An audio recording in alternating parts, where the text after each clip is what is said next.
এই মিম্বর আল্লাহ এবং রাসূলের আমানত। এই মিম্বর থেকে যদি হক কথা না হয়, কিয়ামতের ময়দানে আমার ইমামতি আমাকে জাহান্নামে নিয়ে যাবে। এই মিম্বর থেকে যদি হক কথা না হয়, আমার ইমামতি জাহান্নামের কারণ হবে। এই মিম্বর থেকে যদি হক কথা হয়, আমার ইমামতি নাজাতের কারণ হবে। চোখ খোলা, চোখ কান খোলা, দিনের বেলা একদম বুক ফুলিয়ে কেউ গুলি খাচ্ছে, কেউ গুলি করছে, কিন্তু সাক্ষী সবার দেবে না। এই কমিশন, সেই কমিশন, অমুক হয়েছে, তমুক হয়েছে, এগুলো আমরা অনেকেই আমরা যখন এই কথাগুলা বলি, অনেকে মনে করে সরকারের বিরুদ্ধে বলছে, আরেকটা কিছু করছে, আরেকটা কিছু করছে। আমি কয়েকদিন আগে নিজে নিজে চিন্তা করলাম, আমি যারা হক কথা বলে এরা সবসময় বিরোধী দল, সবসময় কোন দল? বিরোধী দল। বাংলাদেশের প্রধান দুই দলের ক্ষমতায় চেয়ারে যখন তারা ছিল, আছে, আগে যারা ছিল, এখন যারা আছে, এই দুই আমলকে আমরা দেখেছি। যারা যে সময় থাকে ওরা জুলুম করে, একদল নীরবে সহ্য করে, আরেক দল আছে দলদাস। দলদাস বুঝেন? দলের দাস। দেখেছি তিনি বলবে না এটা অপরাধ, দেখেছি তিনি বলবে না এটা অপরাধ, এটা জুলুম তিনি বলতে পারবে না এটা অপরাধ, এটা জুলুম হয়েছে। উনি দলদাস, দলের দাস। কিয়ামতের আগে মসজিদ সুন্দর হবে, হেদায়েত শূন্য হয়ে যাবে, এইরকম হয়ে গেছে।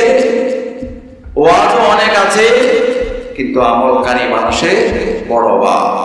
এখন যদি আমাকে আল্লাহ মাফ করুক, হেফাজত করুক, কার মৃত্যু কখন কোথায় আছে আমরা জানি না।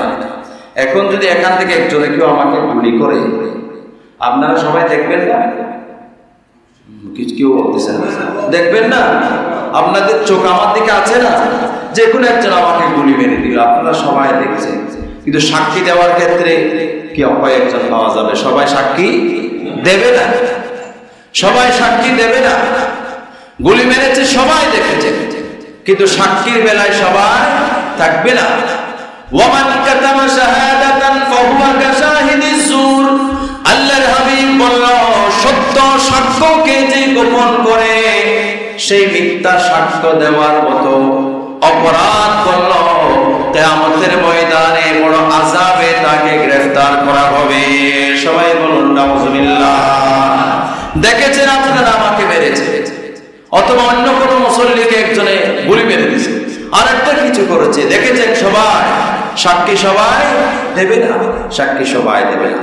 বর্তমান পরিস্থিতিটা এরকম হয়ে গেছে, সবাই দেখেছে, একদম চোখ বন্ধ করে, চোখ খোলা, চোখ কান খোলা, দিনের বেলা একদম বুক ফুলিয়ে কেউ গুলি খাচ্ছে, কেউ গুলি করছে, কিন্তু সাক্ষী সবার দেবে না। এই কমিশন, সেই কমিশন, অমুক হয়েছে, তমুক হয়েছে, এগুলো আমরা অনেকেই আমরা যখন এই কথাগুলা বলি, অনেকে মনে করে সরকারের বিরুদ্ধে বলছে, আরেকটা কিছু করছে, আরেকটা কিছু করছে।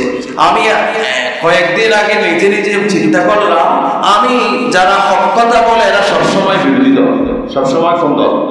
বিরোধী দল।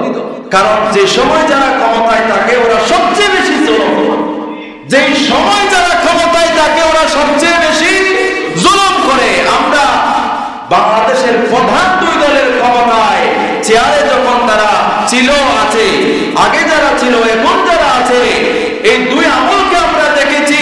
যারা যে সময় থাকে ওরা জুলুম করে, একদল নীরবে সহ্য করে, আরেক দল আছে দলদাস। দলদাস বুঝেন? দলের দাস।